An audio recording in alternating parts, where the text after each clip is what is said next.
In this game, I am the voice inside people's heads, pushing them to make decisions to direct the story where I want it to go. It's a narrative-rich RPG like Disco Elysium, and you have to see this game. It's called The Demons Told Me to Make This Game. I'm MadMorph, so like and subscribe for more videos like this one. This one is really story-heavy, so I'm pretty much just going to be doing the narration and the voice acting throughout, so go ahead and get a hot drink, get some popcorn, lay down in bed, and relax and enjoy the story. Let me know in a comment if you want to see more of this one when it comes out. Enjoy!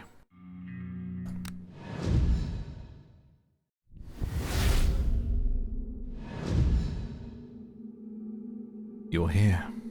You're here after all. It's such a relief. I feared that you wouldn't come. It's alright, little one. It's all good. You're safe. You're in the void. There's nothing here to hurt you. Don't be afraid. The void. Yes, deep beneath the webs of reality. You can look around, but you'll find the void quiet and empty and boring. It has nothing to offer you, this sleepy realm. You must reach for the surface. You must look for the rift. Oh, empty and boring is fine by me. I love empty and boring. You can stay in the void then, for as long as you wish. There's no hurry. Here, nothing ever happens. Go now. Float. Oh, so this is us. We're a dark wisp, apparently. We head up here into the world. It's cool. I like the art style. Click on an eye to open the rift. Whoa.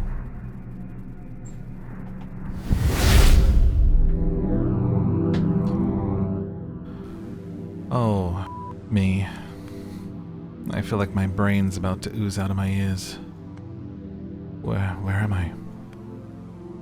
Wait, why am I tied up? The young man whose head you seem to be occupying shifts in his chair and tries to open his mouth. Keep silent. Just does the same thing. Okay. Some of these options. Your mouth is taped shut. Thanks. Kinda noticed. He doesn't know about you. He thinks you're his own inner voice. You can use this to your advantage. What is this place? Looks like an old trailer. Wait, this is not my home, is it? Don't tell me I actually live like this. Should I try and yell for help? There's a sound of movement at the far end of the room, behind the bathroom door. Look who's awake. Good morning. I'd offer you a coffee, but the espresso machine smells like a rat shat in it and died in the process. The woman approaches your host in determined stride, her face radiating exasperation. Don't be afraid of her. She doesn't know about you, and she can't see or hear you. Be polite. We don't want to antagonize her. Sure, well done, brain, I will be. Don't just say things to him. You must bend his will. The woman narrows her eyes as if trying to read your host's face. She reaches out and in one swift motion rips the tape off his mouth. Ow, thanks for that. My nose is kind of stuffy. It's getting really hard to breathe. Was it you who tied me up? Okay, look, I'm sure you had your reasons, but I assure you this is completely unnecessary. I mean no harm to you or anyone else, promise. Oh really? How nice of you. The woman makes no attempt to untie your host. Instead, she reaches into her jacket and pulls out a sharp metal stake. I think I'll leave you tied up for now. And here, I want to show you something. See this? Consecrated silver. If you try anything funny, the sharp end goes right into your heart. Be clear? Wait, what?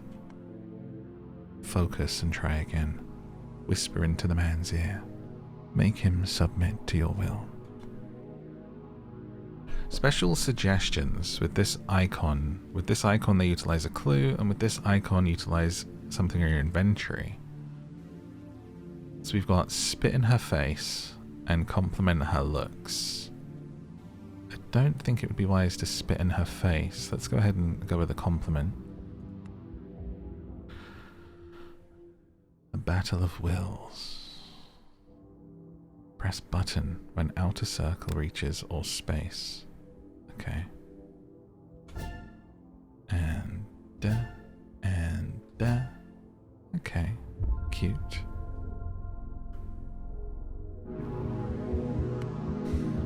We're absolutely clear, miss. I'm at your mercy. I'm not even thinking of trying anything funny. Will it be okay if I say I'm in love with your outfit? Never in my life have I seen a person look so badass. How flattering. Good job, little one. You got it. I'm going to ask questions and I'll know if you're lying. What are you? What kind of question is that? What am I? I don't know. A human being? A man? Told ya.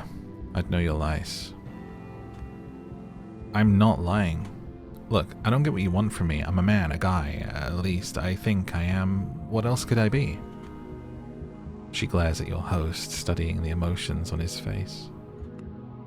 Look, dude, I watched you levitate across the sky, your eyes glowing red and your arms spread wide like you're the second Messiah. You're not the first demon in my career, so just cut the crap. What are you? Who do you serve? Oh god, she's a loony. I'm kidnapped by a deranged cultist. Tell her the truth. The truth? What would that be exactly?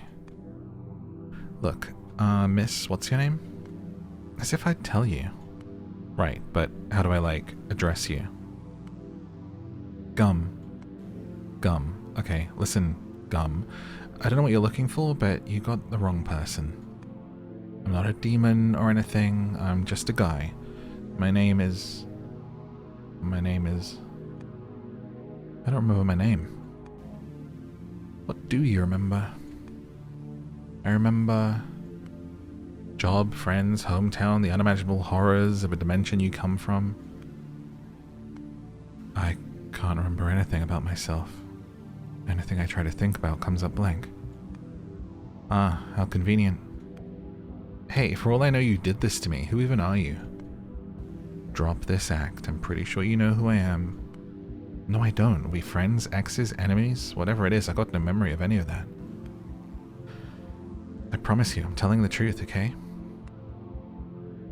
Your promises mean nothing to me. My friends enter this damn town and never come back, then you come flying out of the sky, crash land on my porch, and pass out right in front of me. So yeah, I'll take whatever you say with a massive boulder of salt. This is so bad. She's a total psycho. How do I reason with a psycho?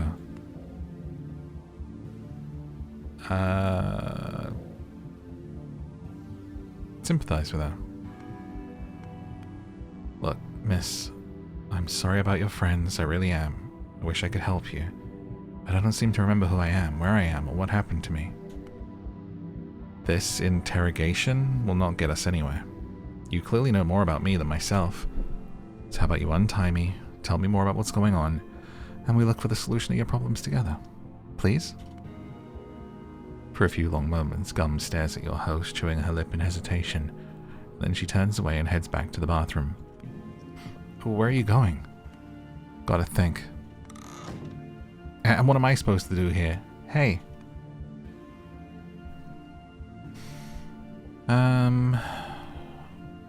Whisper, you gotta get out of here.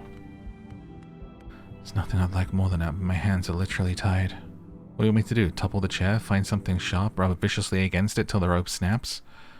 Actually, it might work, if I manage to pull it off before that crazy woman comes back to stab me in the balls.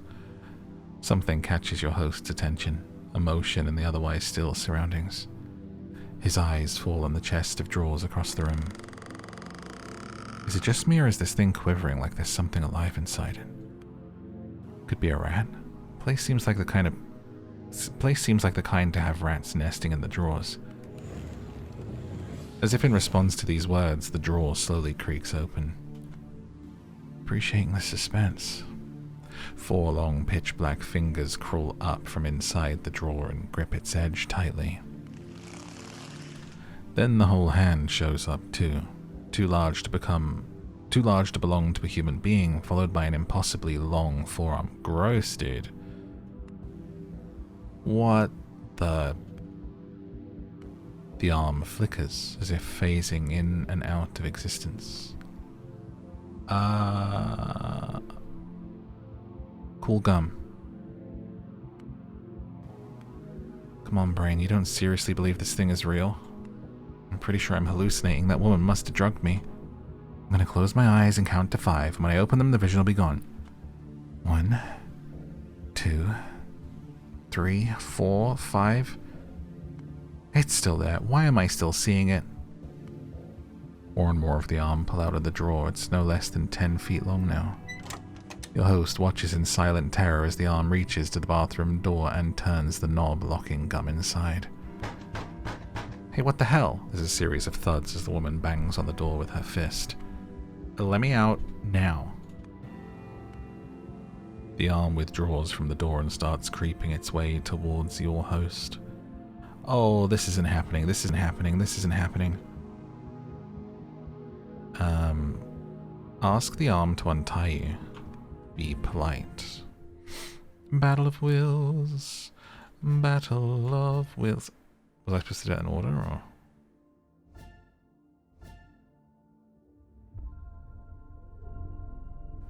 Success. Genuinely nice person, trait revealed. Yes, I knew it. You think it'll hear me? Doesn't seem to have ears. Oh, to hell with it. Dear demonic arm, hello? As you may have noticed, I'm a captive of the woman you've locked in the bathroom. Given that you're not apparently a friend of hers, could I expect your help in getting myself free from this pickle? Was it polite enough? Brain? I think the arms can't hear me. With an impossibly disgusting bone crackle, the monster lunges forward. Oily black palm cover the world before your host's eyes for a moment, before going lower, aiming for the neck. Its grip is ridiculously, inhumanly strong. Oh! Barely audible against the thuds, gum still assaulting the door, a short, dry snap goes off, notifying the world that the human's spine gave in to the pressure. A pair of now dead eyes watch indifferently as the arm creeps back into the drawer, hauling its prey along with the chair it's still tied to. The host is dead. Oh. How brutal. Well, not fair. My host was tied. He couldn't do anything. That was very unfortunate of him, yes. Your host has died. You're back in the void now. The good news is his death is reversible. You must go back to the world of living and try again. You want me to go back in time? For you, little one, there is no back or forth.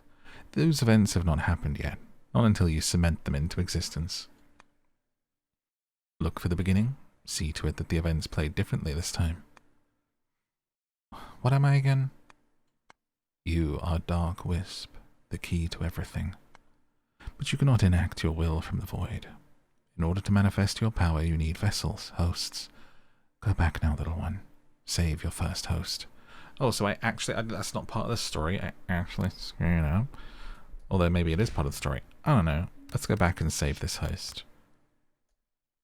Yeah. Possess. We're possessing different people. And trying to save them. Clue entry gained. So we get clues by repeating. If we look in here, we can see their traits. Experiment with your suggestions, battle the hosts, and uncover their traits. Items your host has on them at the moment. Click on the item to learn more about it. I try to do good things, be kind to people, treat them well. I mean, that's got to be the right way to live life, right? Actually, try might not be the right word. This isn't something I force. It just happens. It's how I am. High empathy, man. If you're happy, I'm happy. If you're upset, I get uncomfortable. I can feel what others feel, so I try to keep people around me happy. Sometimes, maybe a bit too much. People pleaser. Oh, you're a people pleaser? How many people are pleased with you right now? Let's see. Okay, so now we go through this. We do different options. I'm going to tell him to pee his pants. We're going to see what happens. Maybe we'll spit in her face too. Jesus. Alright. We'll do that. Start off with a little pee-pee time. Oh gosh, oh gosh.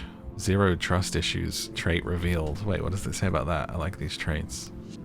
I don't usually expect people to lie to me. Why would they? If they want something, they can just ask. Oh god. Something wet and warm streams down your host's leg. Oh man, it's like middle school all over again.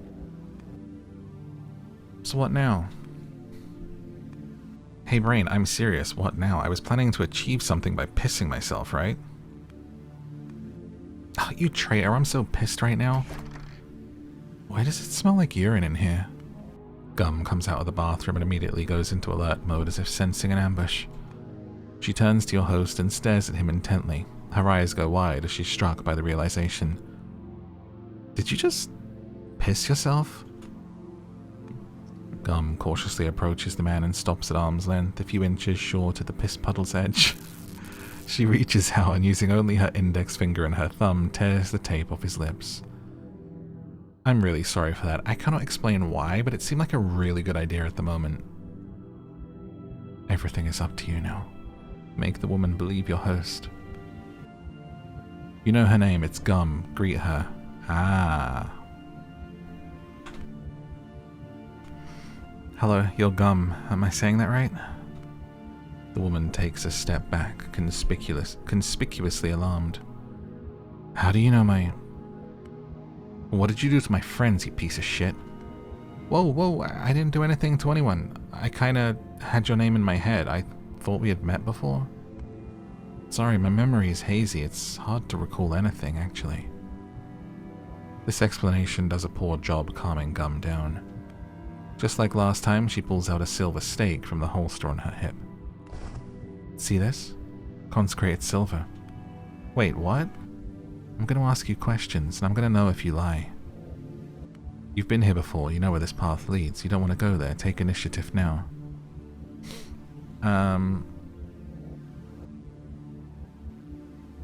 Okay. This place is not safe. You need to get out of here, both of you. I don't know how to explain it, but I know this place is not safe. We shouldn't stay here. Right. Don't count on your infernal buddies. I riddled the trailer's exterior with defense systems specifically designed to keep them away. It's just you and me, and no one around to interrupt us. So what are you, and who do you serve? You're almost strong enough to wield dictating word. Give your host a little push. Make him do something he'd agree to but wouldn't think to do himself. Bend his will once again. You'll see what happens. Okay, memory's coming back. This is your wife, Mary. You're both into roleplay. You passed out in the middle of a session. Ignore her. She's not real. Just a hallucination. She can't harm you. I mean, let's go with the first one. Something that agree to, huh? Okay.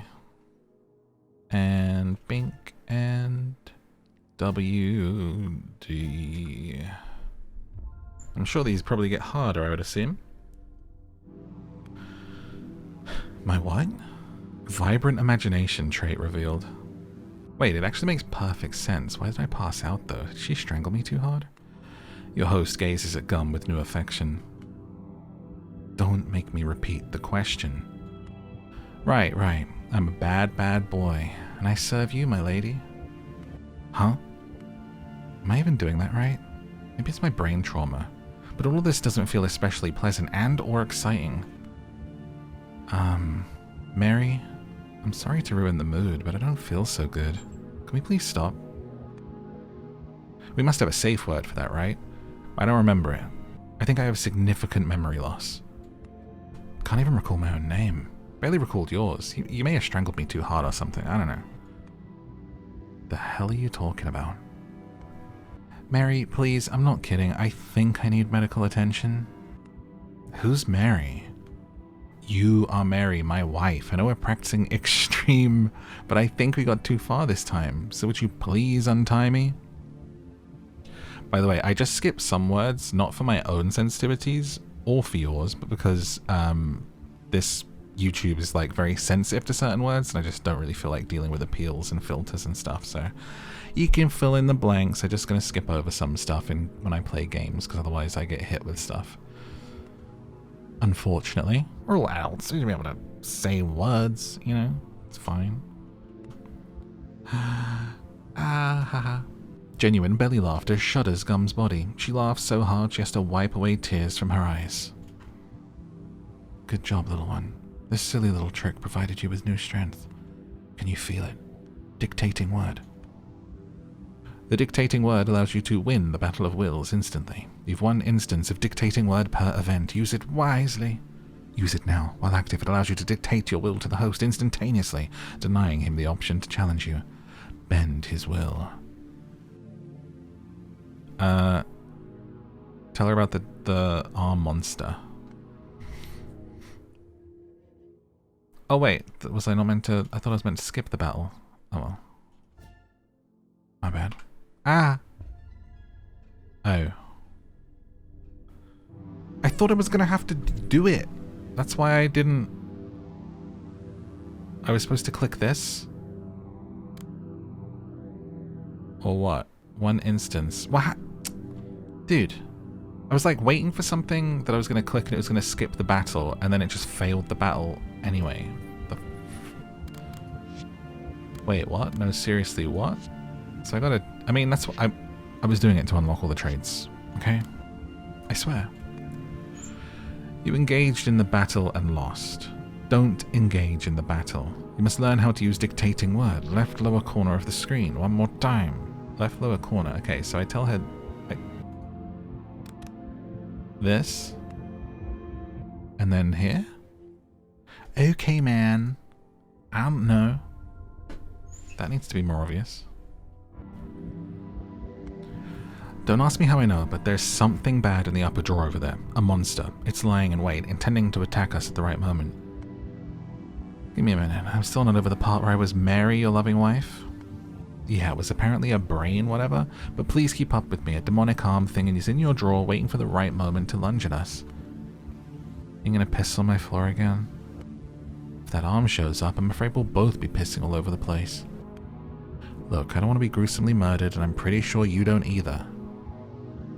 This place is thoroughly protected from any paranormal interference. I'm the one monster you need to fear right now. Sorry, can't focus on fearing you. All I can think about is that thing in the drawer. Describe it to me. That scary thing. I don't know exactly what it looks like. I haven't seen it, but it's supposed to be a creepy long demonic arm. And how did it get there? No idea. I just suddenly knew it was there. Look, I'm tied up and helpless. You don't actually believe I'm capable of harming you, do you? Just grab your stake, take a step back, and check the goddamn drawer. If it's empty, I'll accept the fact that I just have brain damage. For 30 excruciating seconds, Gum stays silent, apparently considering her options. 1 move, and you're dead. She takes a few steps backwards, making sure to not let your host out of her sight.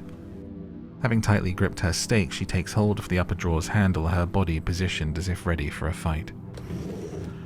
1, 2, 3. She jerks the drawer wide open and springs aside, ready either to dodge an attack from the alleged monster or to inflict a dozen stab wounds on it. She ends up doing neither. There's nothing here, aside from an old stack of magazines. No way, it must be. Well, it isn't, and your mind games are starting to bore me. Gum shoves the drawer halfway shut and starts making her way back to your host. Completely unaware of the long, slender fingers that started to creep out of the gap the moment she turned away from it. Hey, look, it's right there, it's coming out. Nah, I'm done with your shit. It's right behind you, it's crawling out, glance back at it for God's sake. What do I do? She doesn't trust me.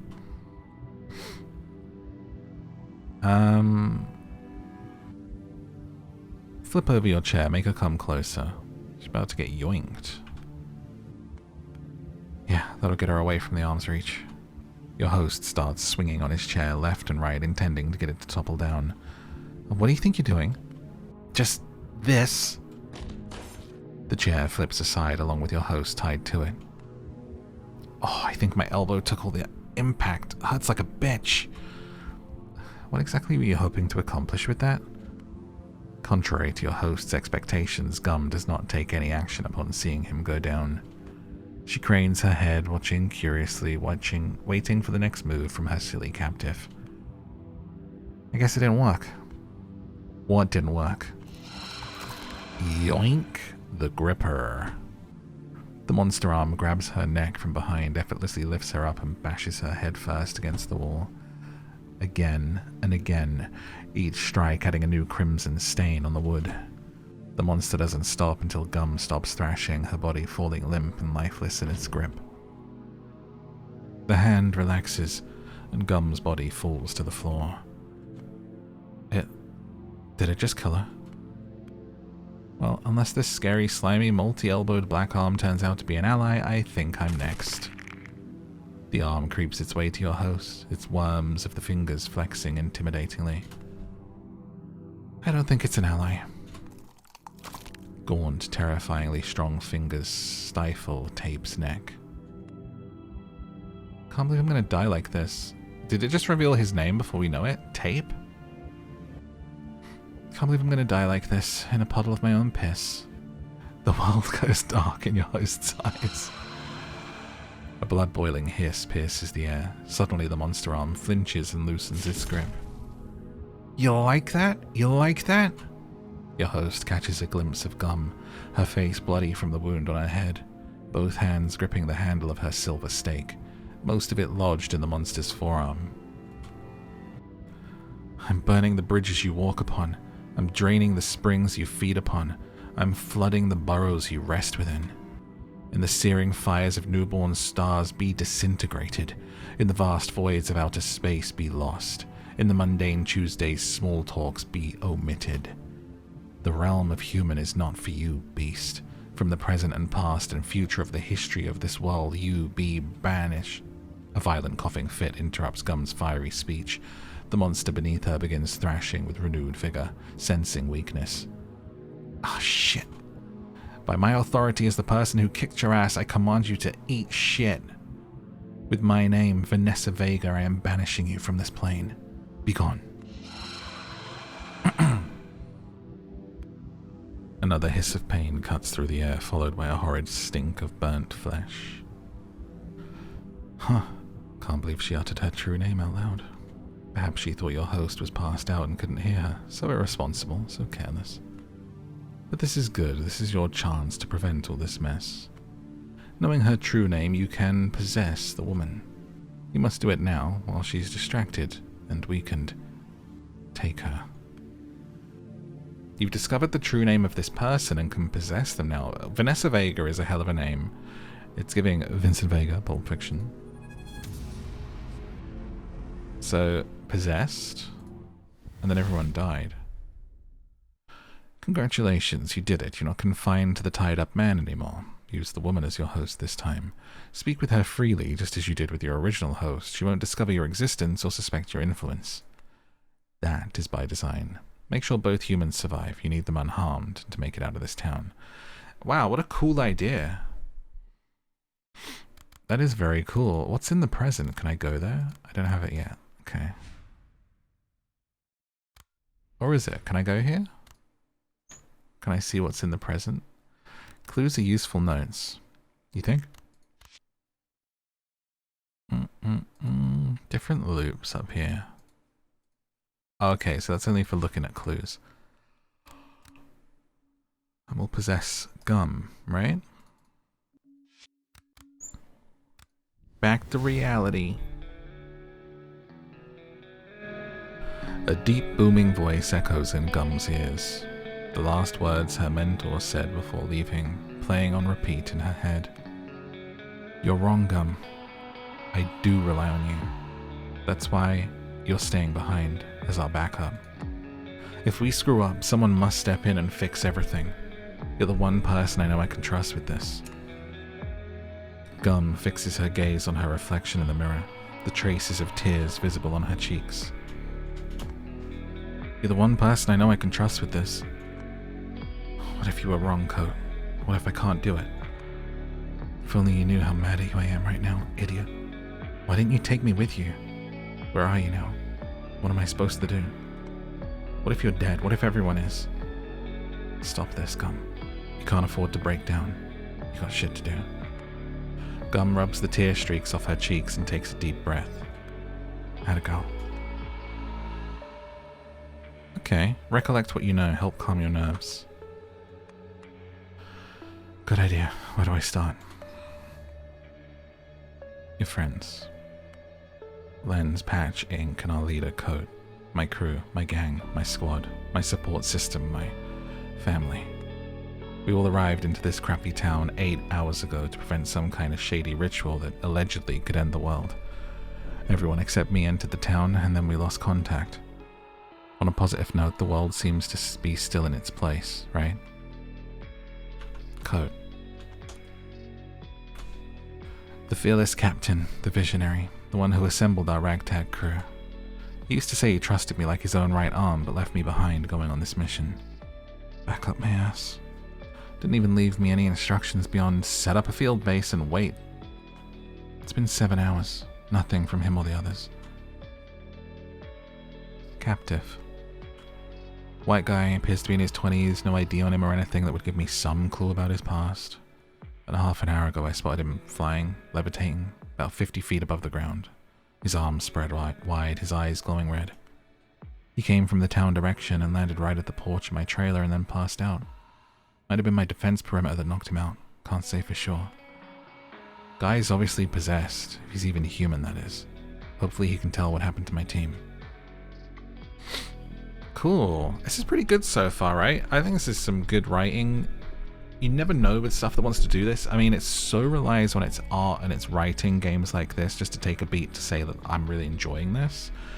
And I'm a huge fan of Disco Elysium. Love that game so much. The writing in this is pretty strong so far. I really like the art as well. Those are the two things games like this are going to live and die on, and this game's kind of doing it pretty well so far, but let me know what you think in a comment if you're enjoying it too.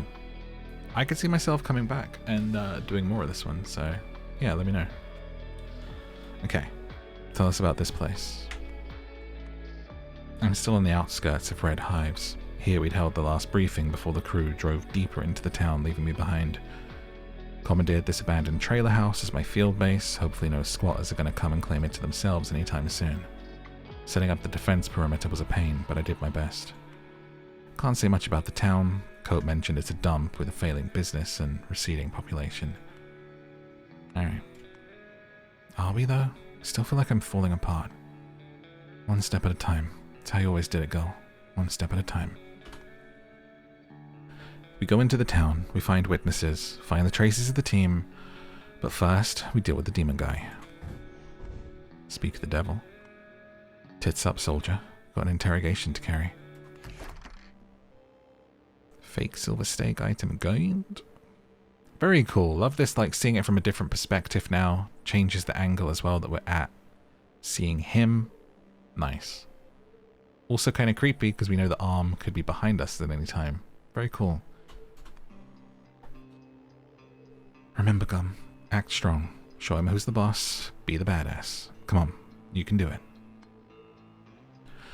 Look who's awake. Good morning. Gum approaches the man and jerks the tape off his lips. Okay, so we're now kind of repeating it, but from the other side. So we're going to be able to make changes on our end. Since we seem damned to fail because of Gum's reactions to stuff. Was it you who tied me up? Ah, the talkative type. I hate those. Look, I'm sure you had your reasons, but I assure you this is completely unnecessary. I mean no harm to you or anyone else. Find a way to intimidate him, girl. So we can don't intimidate him, play good cop. Look at him, he's harmless. The thing that possessed him must have left his body. F him up. Make him terrified. Keep silent. Let's do, let's stay silent first. The silent treatment. Oh really? How nice of you. Gum reaches for the holster on her hip and pulls out a decorated garden stake. She holds it up so the captive can get a good look at it. This isn't silence. Oh no, I stayed silent. Oh, I thought I was telling her to stay silent. My bad. See this? Consecrated silver. Wait, what? Did he see through it? Does he know it's neither consecrated nor silver? Would it matter if he does? It's still a sharp object I can use to stab him with, right? Questions. Don't lie to me. Okay. So next. Ask his name, ask what he remembers, go from there, ask about your group. We don't really want to do any of these, but ask what he remembers. What do you remember? What I remember. He squeezes his eyes shut and throws his head back as if straining to squeeze something helpful from his brain. After a long intense pause, he finally shakes his head. Nothing at all. Not my age, not my family, not my job. I even have no idea what I look like. When I try to recall anything, all I get is a mess of glimpses and flashes, completely unintelligible. I try to hold on to them, but they slip away. Uh-huh. Ask his name. What's your name? I don't remember. He just said that. Let's give him a name. I need a way to address you. I'll call you Tape. Tape? Why tape? Because I'm looking on the red strip of skin around your mouth where I peeled off the tape. I'm not sure I feel like Tape. Can we change it? Like John or Eric? No, Tape. It's too late. It's done. Oh, and you can call me Gum. Nice to meet you, I guess. Did you just sense movement behind you? From the drawer? Something is alive inside it. There we go. What? Gum takes a step back, eyeing the chest of drawers suspiciously, but also making sure Tape stays in her field of view. Oh, why was that a tongue twister? What? What's wrong? Shut up. Gum stands still for half a minute, listening for any suspicious noises or movements. Is that one of your tricks? I swear I have no idea what you're talking about. Weapon ready. Check the drawer. Gum adjusts her grip on the stake. Should I grab Love Wand instead? Nah, that'd be overkill. Bet it's just a trapped squirrel anyway. If I can help you with anything, you'll help me greatly if you shut up. Okay, just saying. Gum exhales loudly through her nose. She reaches out and jerks the drawer open, her other hand holding the stake at the ready. Huh. What's there? Stack of old magazines. Did you expect something else? I don't know. Gum steps away from the drawer and turns to Tape, her hands on her hips. Let's carry on. Gotta decide what to do with you. Tape opens his mouth to respond, but his gaze shifts past Gum and his eyes widen like they would if he saw a long black arm snaking its way out of the drawer. Gum? Lunge forward, now. Gum pounces forward, somersaults past Tape's chair and springs back up on her feet behind him. Oh, that was impressive. The Gripper monster does not seem to share Tape's admiration of Gum's nimbleness. The hell is this thing? What does it want from us? It wants me to smack its ass. Or maybe it doesn't, but that's what it's gonna get. The arm hangs in the air, its fingers flexing menacingly. It flickers in and out of existence every few seconds, making it hard for Gum's eyes to focus on it. It's almost like it can be in multiple places at once, or maybe there's more than one of it. Can this thing see the humans? Can it hear them? Is it even sentient? There's no telling. It's not attacking. I think it's afraid. How did this huge arm even fit in that small drawer with all the magazines, too? Could this be some kind of pocket space mine situation? Do you think we all see it, or is there like a pitch-black giant dude on the other end? I can imagine this fella shoving his arm into our room the way you'd rummage in your backpack for a snack. Gum pays no attention to Tape's ramblings. Her eyes are fixed on the twitching fingers. Warily, she takes a step forward. The Gripper tilts its wrist, the way animals tilt their heads when confused or curious. Then apparently having decided the odds are not in its favor, it briskly retreats into the drawer. It's running away.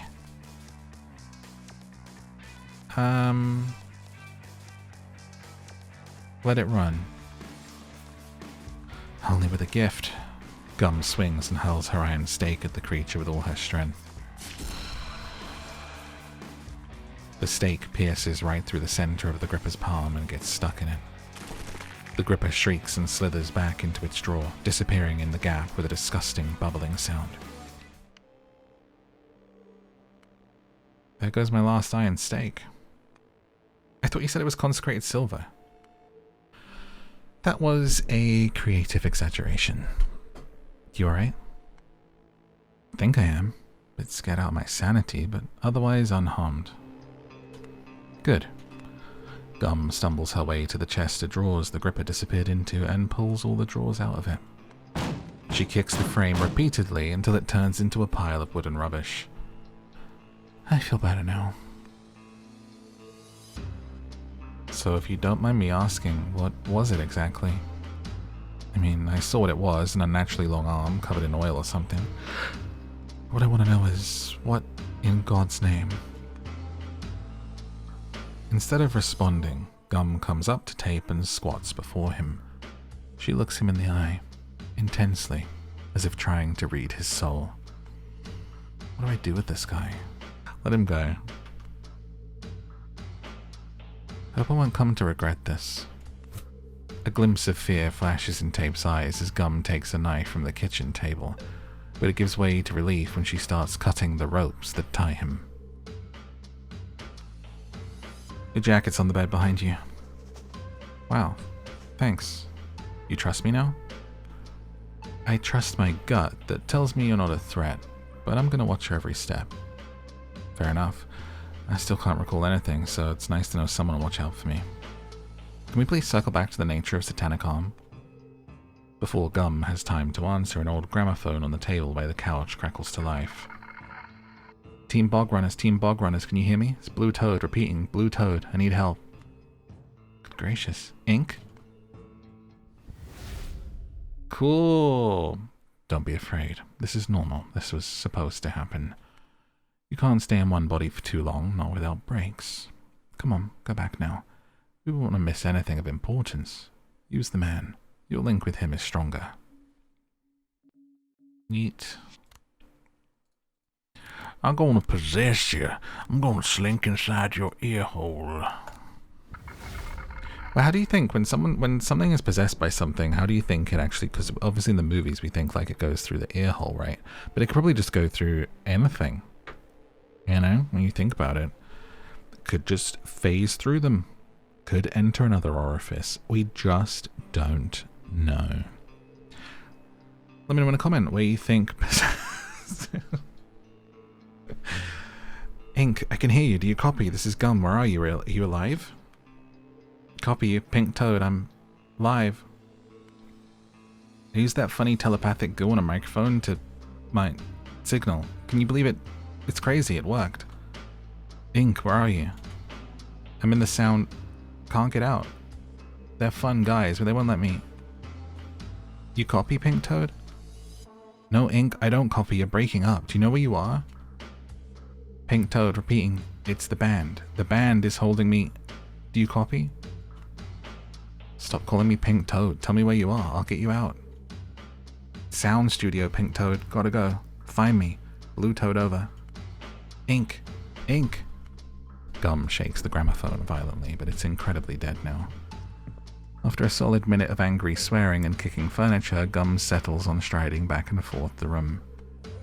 She grabs a backpack and starts shoving things into it. I guess this is not the right time to ask her about the black arm again.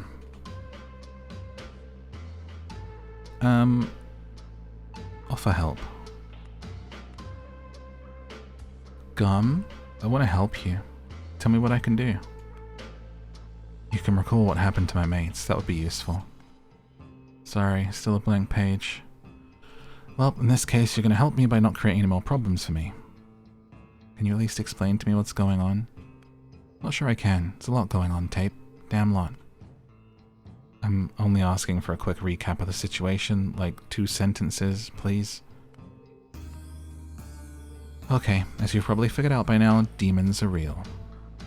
Demons as in demons of hell? Does this mean heaven's real too? No, forget heaven and hell, it's nothing to do with religion, alright?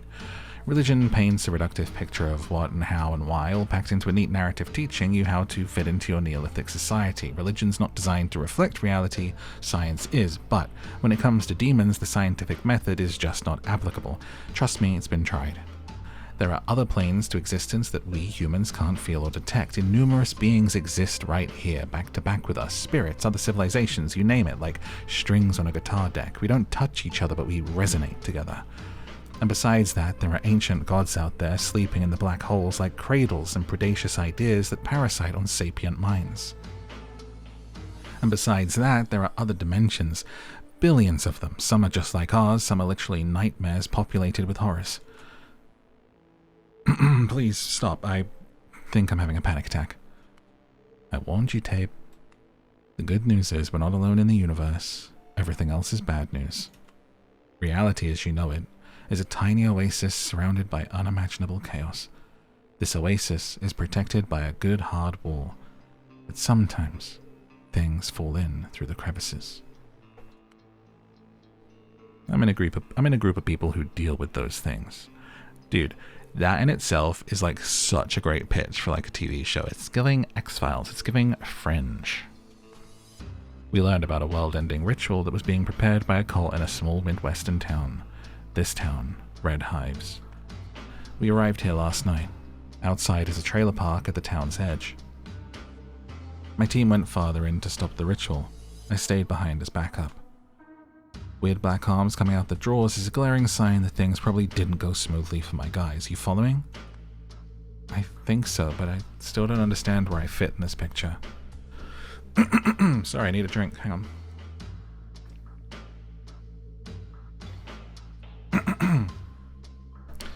It's funny, like, my voice doesn't dry out as much when I do the podcast. If you want me to read books to you, or bedtime stories, down to sleep everywhere you get podcasts, listen on YouTube, or join the Patreon if you want to support and get exclusive books. But it's when you read a bit faster and I'm not like taking little breaks and drinks and stuff, your voice dries out so quick. And it actually reminds me of when I played Disco Elysium and I streamed it. And I was doing like 6-hour plus streams, like for days in a row. And I literally like lost my voice. I had to take a break from playing the game because I don't know how many, it was so long ago now, but like maybe like 3 or 4 streams that week in a row of playing it and doing many hours of just reading. And my voice was so dry, so gone. You can actually see some of the Disco Elysium on the channel if you want to. But it's not like the full playthrough. It's most of it, but it's just because it's taken from the live streams and just straight uploaded. It's very similar to this. Neither do I. That's why you're going to stay here and lay low till I figure it out. Honestly, I think of replaying Disco Elysium sometimes and recording it all, like how I've been doing this rather than a live stream. But also those videos did horribly, so I'm like, I don't know, maybe I should play it for myself. I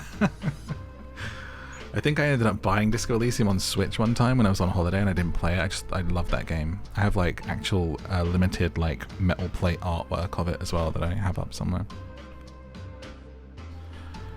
What about you? I'm heading out. Gotta find and rescue my moronic teammate. Back as soon as I can. Demand to go with her. You surely understand that it's a bad idea to leave me in this place, alone, stripped of means to protect myself. I mean, we've just been attacked right here. Besides, if I go with you, I can be of help. I want to be. It's really nice of you, but the answer's no. I ain't no babysitter. This place is protected from intrusion. Whatever wormhole the arm used to get in, it's closed now. You'll be fine. Gum, this is unfair. Life's unfair. Gum zips her backpack, throws it on her shoulder, and springs out the trailer. The lock clicks shut behind her. Not cool. The outcome is finally satisfying enough to move forward. Now you need to cement it into reality. Do that, you'll be able to move on to the next step. Once the door opens, there's no coming back. Okay, so then we choose what loop we want to lock in. Open the door.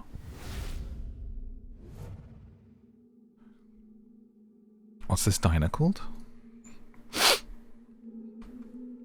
Something window. What do you think? Dirty window? Steamy window? You didn't do so bad, little one. You now have 2 able hosts. Malleable clay for your designs. That man you heard on the radio, Ink, is a fitting candidate for a 3rd. After you go through the door, I may lose contact with you for some time. If you have any questions, ask them now. Oh my gosh, that's a lot of questions to pick from. What's my goal? What do you want to do? I want to wreak havoc, be an agent of chaos. I want to save the world. I want to take over the world. I want to find out what's going on. Good, you do that. No matter what path you choose, you have to gain your full potential first. So it seems like, I mean, those seem like they're all options that we could choose to be a bad influence. That is interesting if they really developed that side of things. The more powerful you become, the more you coerce your hosts. Don't hesitate to bend the time flow, alter the events, and see how they could play out. In the end, you'll be able to solidify the sequence of events that fit your designs best. Oh, that's nice. I like that as a feature. Anything that lets you explore other options and then solidify what you want is pretty cool for an RPG, because I'm someone who panics when I have to make a choice in an RPG, and I think, oh god, does this lock me out of A, story, B, loot, C, cool cutscene, you know? I kind of like, Honestly, between you and me, ain't no one else here. Sometimes when I'm playing an RPG, especially for myself, if I'm panicking about a decision, I look it up and I see what happens and I just decide what I want. So it's almost like the game is kind of doing that for you without you having to look up, do I get loot if I kill this boss, or should I save this boss? Are they important later? Can this person join me if I don't choose to kill them? Those kinds of things. Because I just panic through playing RPGs, and that's all, I've always been that way. Always going back to Fallout 1 even. I'm like, oh god, decisions are hard. Anyway. I honestly could be over it. Do you know what? The only game where I haven't done it is like Baldur's Gate 3. And that, I tell you, it's because I trusted the game to take me where I needed to be. So even if you made a mistake, I did, I think, go back on my save a couple of times through that entire playthrough, but for the most part, you can kind of trust that if you make a bad decision, if you fail something, like it'll work out. The game might have something cool for you later on down the line, you know? So, earn the trust, and then we don't have to be anxious about it. But I'm sure you guys are like me, some of you at least. Okay. Am I a demon? Demon? No, I wouldn't call you that. You'll meet demons on your journey. It won't be hard to assess your differences. Was I a person? Did I die? Am I a ghost? You have so many questions, little one. I'm afraid you're going to have to find the answers yourself. What if my hosts find out about me? They won't. They can't. Whatever you tell them, whatever you ask of them, they'll assume it comes from their own minds. You're protected by a powerful veil that deters any attempts to detect your presence. Why is there a diner here? What you see is a memory. The void is filled with them, broken fragments of memories long lost and forgotten, bringing shape to the nothingness. Whose memory is it? Can it be mine? I cannot tell. Can I show the visions to my hosts? No. You are a whisperer. What do you want your host to know? You will have to use words to tell them that. They'll believe you. Why are you helping me? I found myself in such a circumstance that I have no other option but to help you. I'm utterly dependent on you, and have no agency otherwise. Not an enviable position, is it? Can I possess anyone? No, only those with the gift.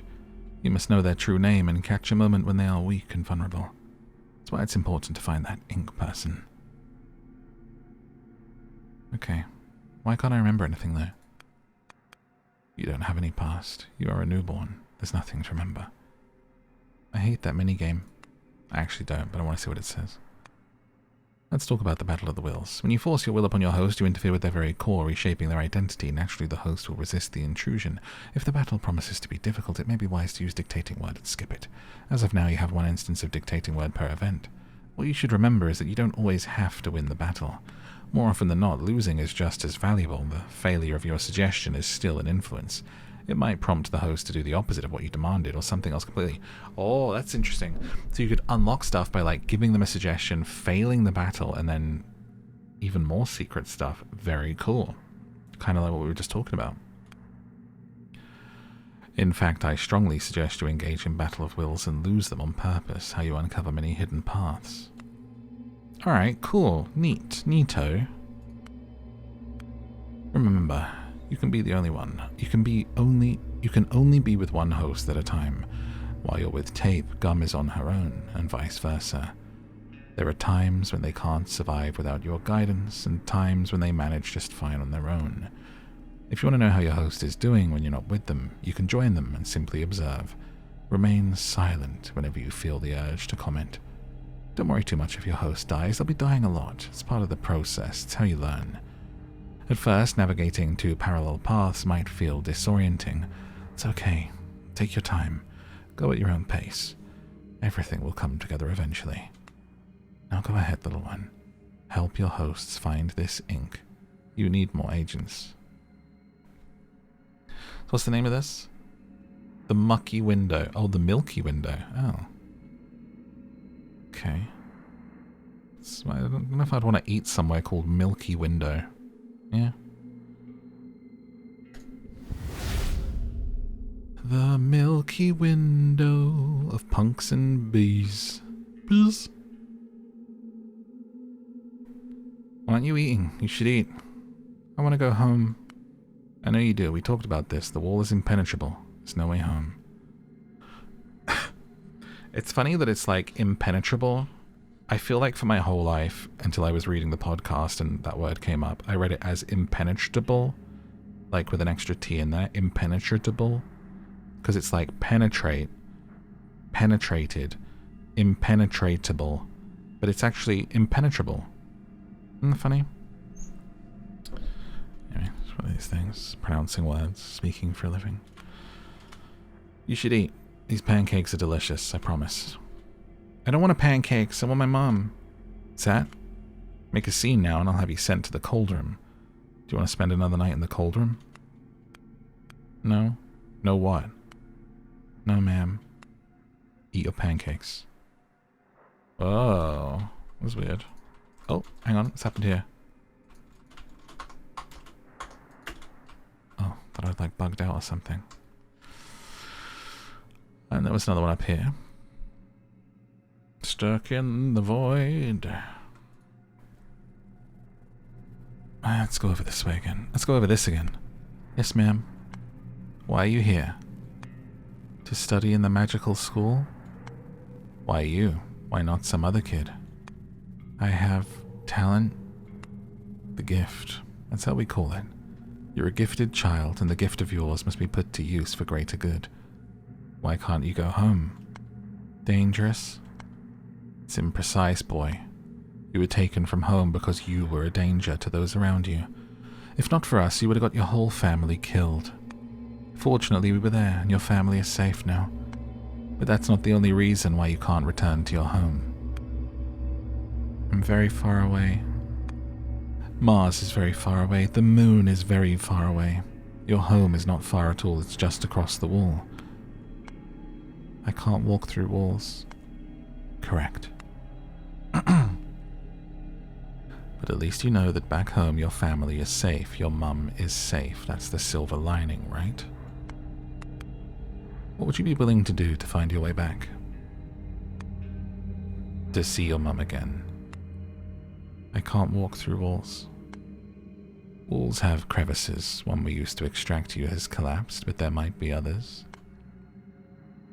If you study with us, study really, really hard, and learn to control your gift.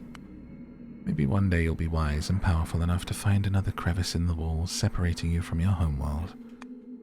Do you want to find it, boy? Do you want to see Mum again? Yes? More than anything. Yes? Very good, boy. Very good. Oh, this writing is good. I feel like this is us, right? Are we all thinking the same thing? We're all thinking this is like how we are what we are and how we came to this gift and... Oh, it's done it again. I have to like exit out. And then kind of like then wiped our memory and we're like being used by this like weird stern character.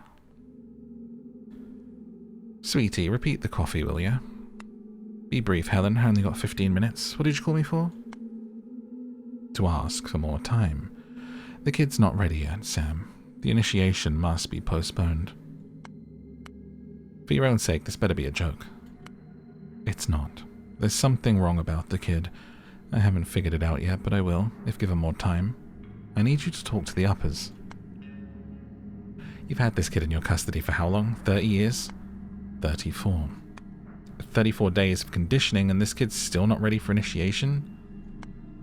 Sam, I'm telling you. Shut up, will ya? Your lousy job is not my mess to clean. If you think I'm going to risk my ass covering for you before the higher-ups, then darling, you must have a wrong idea of our relationship. I'm not asking you to cover for me. I did everything by the book. By all signs, the kid looks ready. But I know he isn't.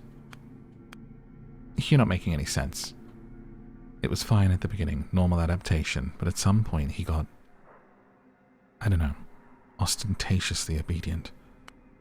You see, he's quiet, but not stupid quiet. He seems to be eerily intelligent for his age, and I keep catching glimpses of some deep malice in his eyes. There's something wrong about this boy. Some anomaly. I can't put my finger on it, but look, all I'm asking is more time to work on him to figure it out. Are you hearing yourself? Deep malice in the eyes of a 7-year-old? Helen, you spend too much time around children. It's time to reflect on your mental health. I'll speak to the higher-ups. We'll get you reassigned. What about the kids, Sam? Get him ready. The initiation will proceed as scheduled. Oh, wow. If I wasn't already sold on this game, this little scene and backstory of lore absolutely just sold me on this. I hope there's more. Select a host to possess. So we're in the present, all the way through to the future. 5 chapters and a mystery. Let's go in with Gum.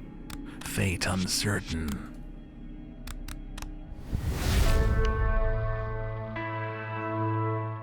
The town square at this early hour is almost empty, save for a teenage boy rolling around on his scruffy skateboard. Well, hello, Red Hives. I see the guys were not kidding when they called this place a shithole. Almost feels like home. Ink mentioned a sound studio. Suppose that's what we're looking for. So we've got a locked option. Go talk to the kid.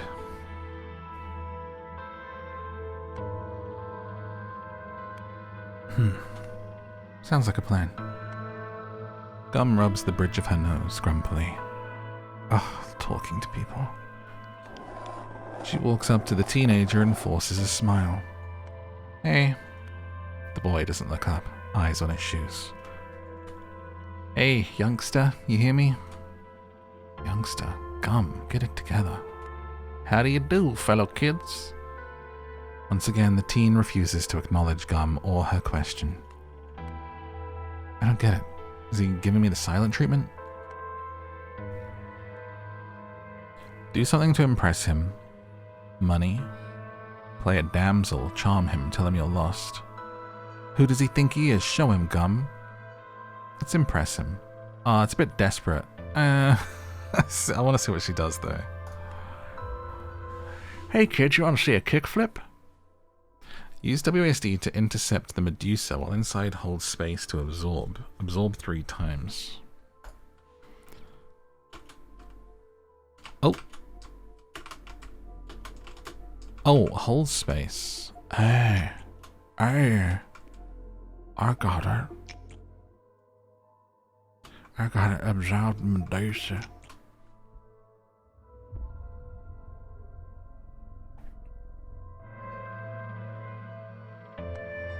Hey, want to see something really cool? I'm not gonna buy these from you. Oh wait, that's the kid speaking. Sorry. Huh? Oh, no, that's not what I... Do you think I was a dealer? Kid shrugs. Well, I'm not, and even if I were, good for you refusing it like that. It's poison. Almost everyone in my school drinks or gets stoned. But not you. Anyway, I don't care if you think I'm preaching. Seriously, good for you. I avoid substances too. They make you give up the control of your mind and body. It's part of the appeal, sure, but when you're already questioning reality, messing with your brain like that, it's an express ticket to the mental asylum. You wanted to show me something? Tell him the truth. Show him the wonderful world of demon hunting. Show him your wand. What is this? Oh, okay. Maybe don't, because it's a child, you know? Because it's a child, so maybe don't. Ask him about the sound studio. You got his attention, going to impress him. Maybe, I don't even want to like hover over that again, because I was avoiding saying words. I'm definitely avoiding artwork that involves her pulling that thing out, alright? To be honest, I just wanted to ask you something.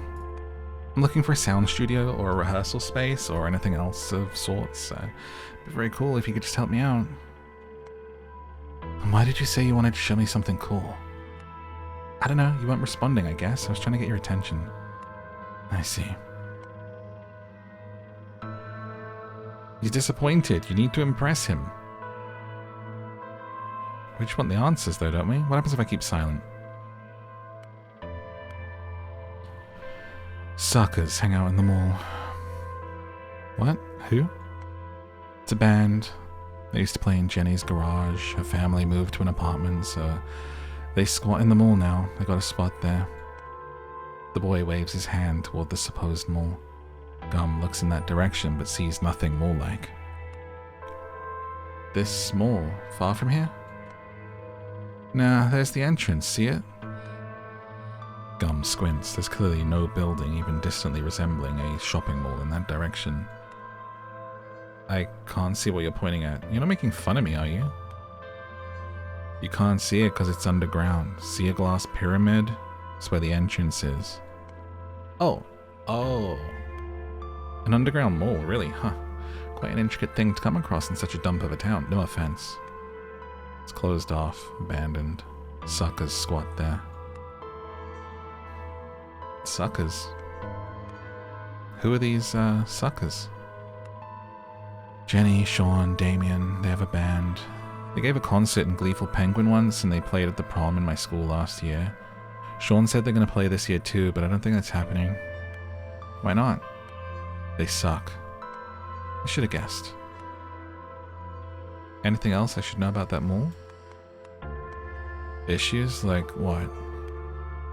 Like residents who might not appreciate me poking around? I don't know. Sometimes people go there to party or break stuff. Mostly it's just an old empty tunnel. It's a dump in there. It stinks. Swell. Keep silent. Thanks, kid. You helped a lot. The boy responds with a shrug. Whatevs.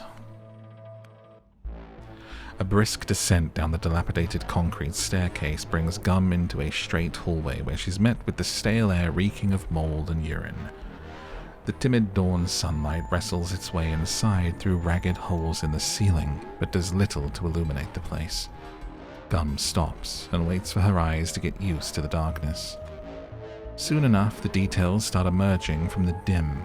A toppled shopping cart, empty beer cans, scattered mannequin limbs. A gaping void behind broken glass storefronts. A pack of ugly quadruped beasts huddled together and staring at Gum in menacing silence. Not much, sup with you? Cool, cool. You can understand them? Not yet, but establishing contact with entities that don't speak our language is part of the job. What they want always boils down to a limited pool of specific desires. You just need to find out which one you're dealing with. Looking at these mutts' postures, I reckon the desire for me to get the hell out of their territory.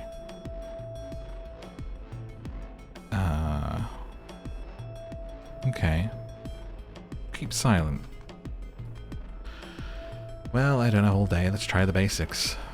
Gum steps forward and flails her arms at the monsters. I love that. So there's like stuff that I don't know, and I'm like, okay, this is your kind of wheelhouse. I stay silent, the character takes over and does her thing. It's very cool. This concept is awesome. Can't believe I hadn't heard about this before. Shoot, shoot, go away. Get out, doggy, shoot. I almost think it's the name of it, because when they first sent me the email for the heads up about this game, I was like, I don't know, the demons made me make this game. It sounds right. I don't know if I'm alone in this. You let me know in a comment. It sounds like it's going to be one of those like indie horror games or something.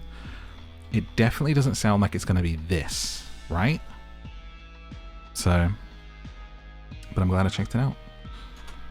The creatures don't back away. They click at Gum angrily and huddle even closer together. The ones at the front squat ready to pounce and start drumming at the floor with their sharp talons. Eventually, Gum takes a reluctant step back. You don't want to make this easy for me, do you, you little mongrels? Demongrels, they're called. Try and talk to them.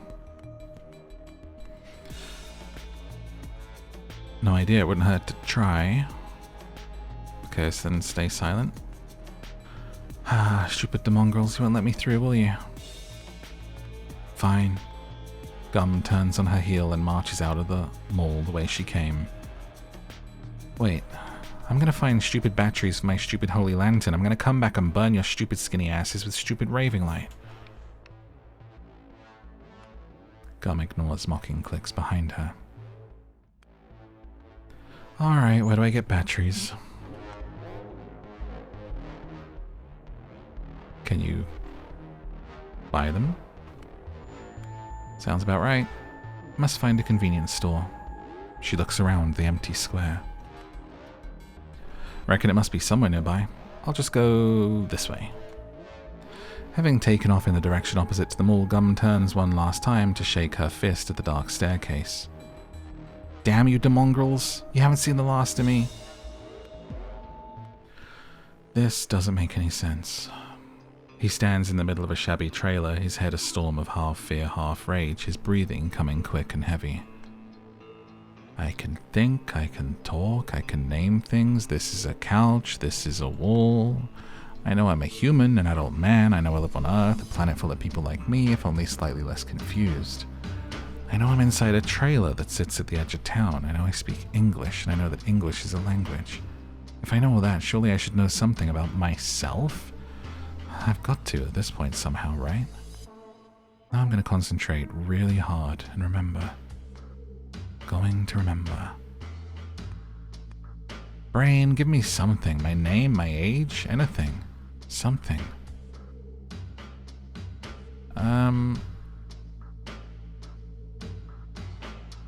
Look out the window.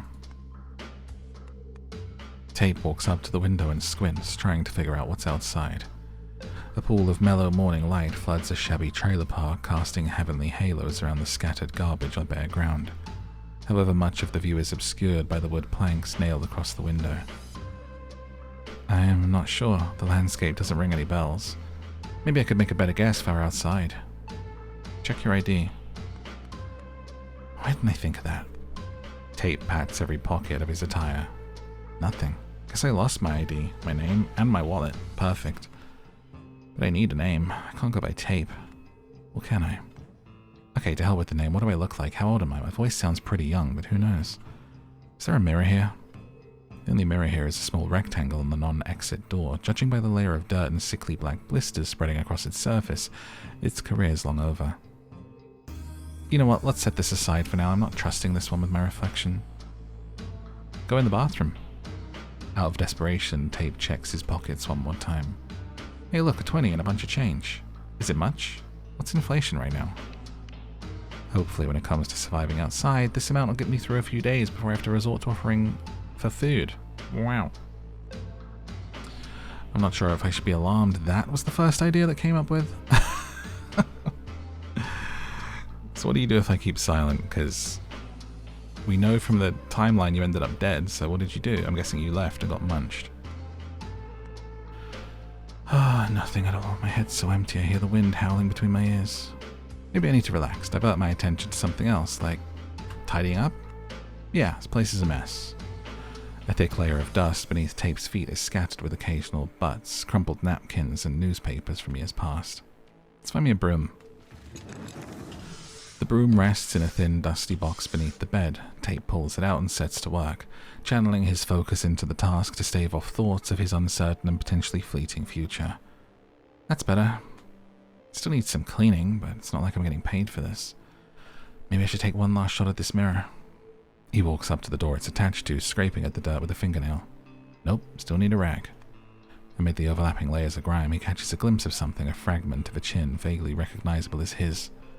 Oh no. Seriously? Oh no? That's my first reaction to my own damn face? Nope, not doing this. Don't have time for an existential crisis. I've got more pressing matters, right? When you open your phone and it's got like to take a picture and it's facing you. It's not the front cam, you're like, jump scare. Better mirror in the bathroom. Go have a look. Go check out your face. Come on now. Go on, have a look at that pretty mug. Gonna like to learn to love yourself, huh? A-A-D.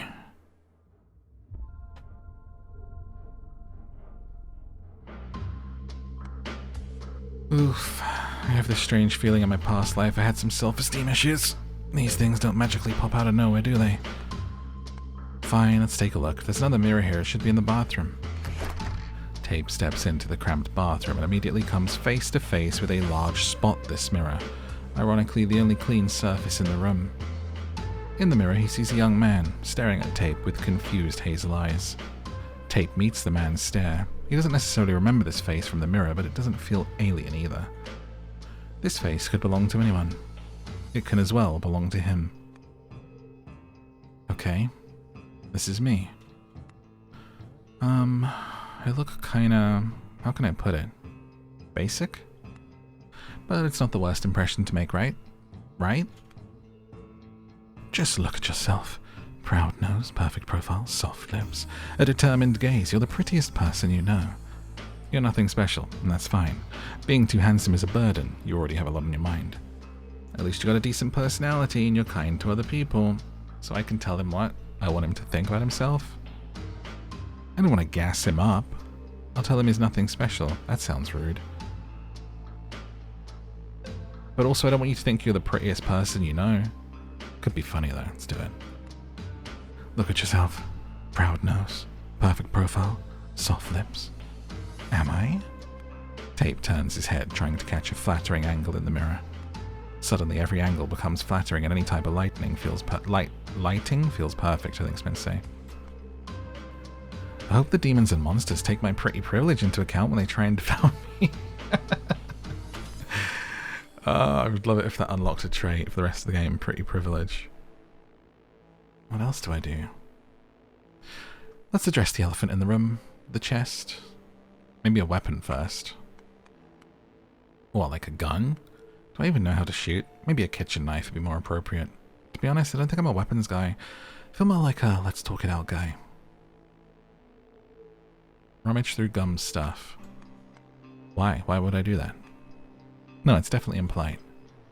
At this moment, Tape's stomach makes a sound that might have been awkward in a company, but in the monotonous stillness of his terrifying loneliness, there's no one around to feel embarrassed.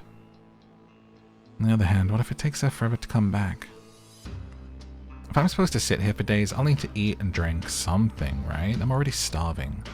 And let's not forget she chose to do this to me. She knew that decision would have consequences. So if I eat one of her protein bars, the world isn't going to fall apart. Tape identifies a denim bag as Gum's and unzips it. Well, well, well, what do we have here? The inside of the bag is tightly packed with various garments and trinkets. Looks more like personal belongings and definitely not supplies. Looks like supplies. Check it. Tape moves aside the top packet of clothes. Under it he finds an assortment of various items, none of which turn out to be edible. A small velvet pouch looking luxurious. A thick black notebook frayed around the edges. An elongated case adorned with pins. What's in the pouch? Look at that embroidery. It's nice to the touch. The pouch lies in Tape's hand, not too heavy, not too light, but just right. It's frayed at the edges, but perfectly stitched. Beautiful. There's runes. In the pouch are thumb-sized slabs, seemingly carved from the bones of some animal with cryptic symbols inscribed on them. Are these runes? Wow, that's what I said. Tape extends a finger to touch one, and an unpleasant sensation burns through his guts. Such a strange feeling. It's like they're staring back at me, as if they know I'm not their owner. Creepy. I'll put it back.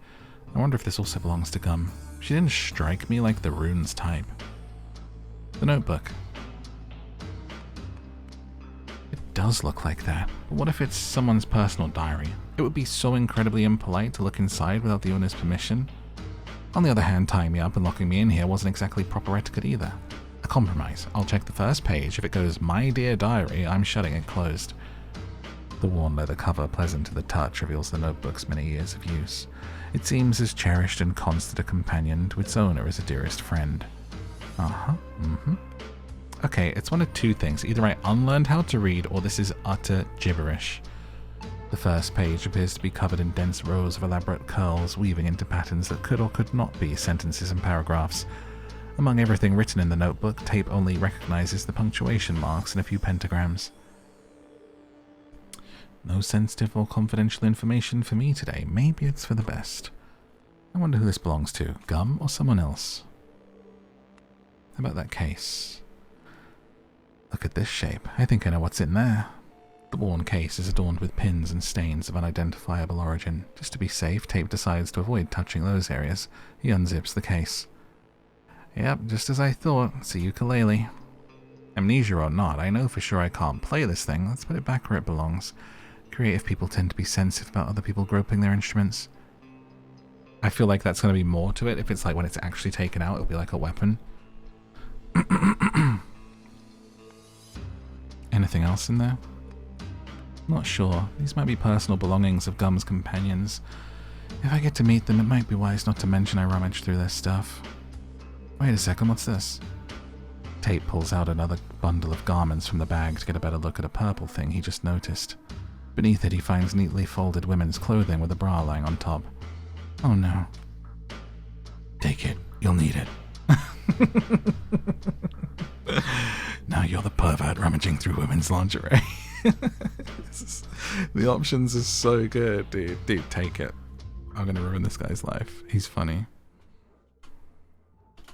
There we go. Then we're gonna meet people later. They're gonna be like, "Is that my bra? Why do you have my underwear, dude?" Tape rubs his chin thoughtfully. I could use it like rope, for example. I don't know.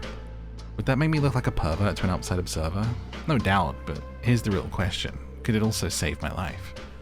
Tape nods to himself. I doubt that too, but let's take it just in case. Let's just zip this up and pretend it never happened. If anyone asks, I'll deny everything. Tape zips the backpack shut, spends an extra minute positioning the zipper pull exactly as it was, ensuring it looks completely unsuspicious. Open the chest. What chest? You mean the weird-ass medieval coffer standing in the center of the room that I've been avoiding even looking at? That chest? Tape sighs and forces himself to sit beside the chest and examine it. Everything about the thing screams arcana. Arcana. It's visibly old, covered in scratches and notches, with a heavy, respectable lock hanging off its lid, the guard of its secrets. Clearly must be something valuable inside. Money stash?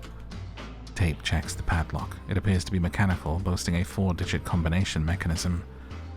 4 digits, meaning it's about 10,000 possible combinations? Unless they have the combinations scribed on a sticker on the fridge, I'm afraid I'm not opening this thing.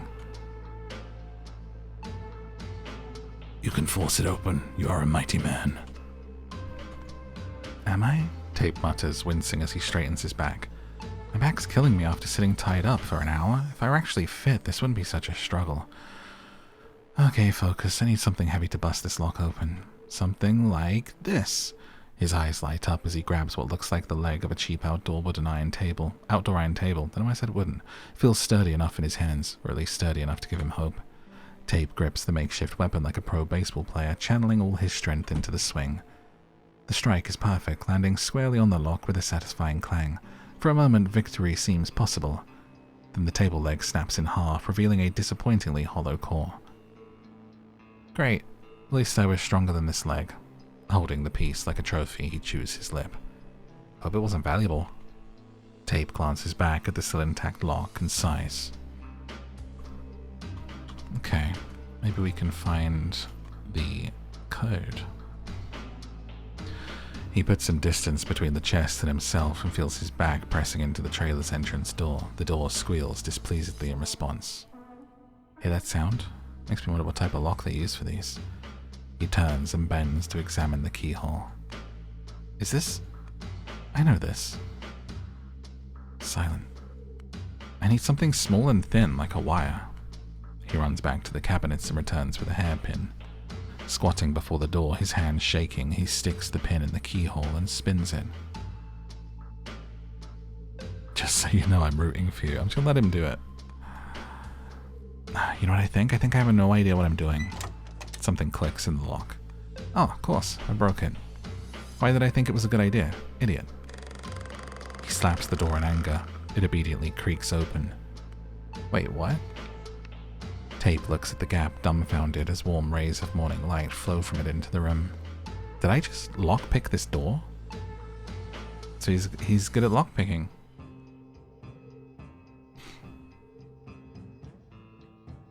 Want to go outside? If only to take a peek.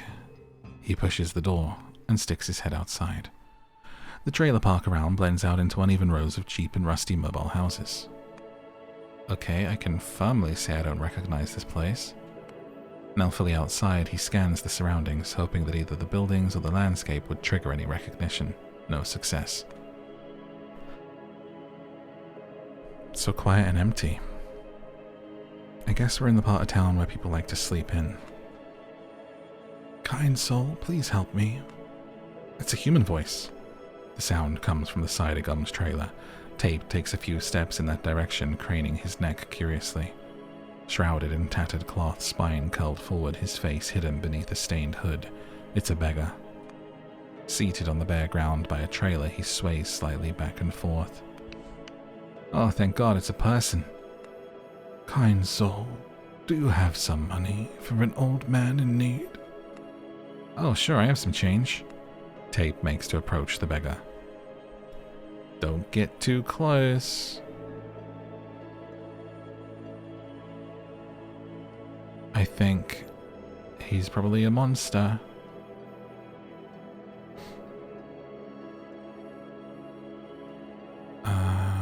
Let him answer your questions first.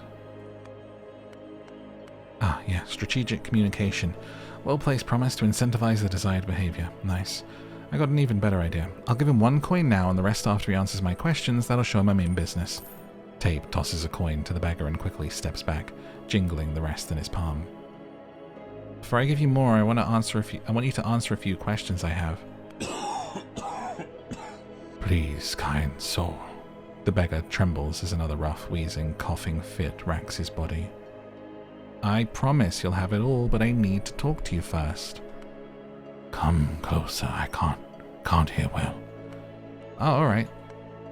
Stay where you are. I don't like this. Battle, battle, battle, and a battle, battle, battle. Gonna press the S and another S and a D.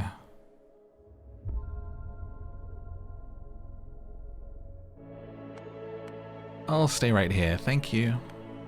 Can't hear. I can talk louder like this. Can you hear me now? Closer. No, thank you. My first question. Kind soul. Moist processes spread out from the ragged covers of the beggar like the petals of a predatory flower. What the? Tape staggers back in terror. Come here. More and more tentacles emerge from under the covers, extending, reaching for Tape. This isn't real. It can't be. Attack it. Give it a fight. Run! Tape jumps, startled, and staggers back even farther, out of the tentacle's deadly reach. Come closer, kind soul. No, no, no, no, no, no, no, no, no. I'm out of here. I'm fed up. I'm getting out of this town. The tentacles whip at Tape's legs. He leaps back just in time, narrowly escaping their grasp.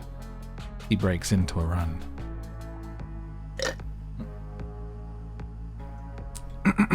Pardon my suck. That was a straw. That was not a sound effect from the game. Past the Gums trailer, down the empty road, anywhere but away from the terrifying monster. Anywhere but away of the terrifying monster. I think you mean anywhere away. There's a few typos in this, but it might be just a mistake, or it could be English as a second language or something. I'm sorry, he bends over, gasping for air. I can't do this. I just can't. Deal with it yourselves. I'm leaving. I'm leaving. It's so good, dude. I like it. I like it. I like it. I like it. You've reached the end of the content available in the demo. We hope you had a great time. The rest of it, Loop 1, will be available in the full version of the game, planned for release in July 2025. Not too far away. If you'd like to see more of this one, let me know. And that is where we put a pin in this one. Let me know if you want to see more of this one in a comment below. Like and subscribe for more videos like this, and check out one of those videos on the screen. If you like the way I read things and how I did the voices, then check out my podcast, Down to Sleep, where I read books to help you get a good night's rest. You can find the links that you need below this video. Until next time, thank you for watching, and good night.